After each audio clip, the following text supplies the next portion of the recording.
খাগড়াছড়ির গুইমারা রিজিয়নের আওতাধীন 3 field regiment artillery Sindukchhari জোনের দায়িত্বপূর্ণ এলাকা মানিকছড়িতে অসহায়দের মাঝে মানবিক সহায়তা প্রদান করা হয়েছে।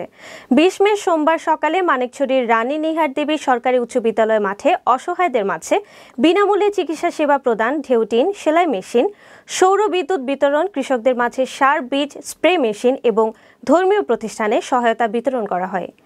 এছাড়া শিক্ষা প্রতিষ্ঠানের সহায়তা, গরিব ছাত্রছাত্রীদের মাঝে আর্থিক অনুদান ও ক্রীড়া সামগ্রী বিতরণ করা হয়। সহায়তা বিতরণ করেন প্রধান অতিথি গুইমারা রিজিয়নের commander brigadier general Raisul Islam. এ সময় তিনি বলেন, পাহাড়ে শান্তি সম্প্রীতি বজায় রাখতে সেনাবাহিনী নিরলসভাবে কাজ করে যাচ্ছে, ভবিষ্যতেও এ ধারা অব্যাহত থাকবে।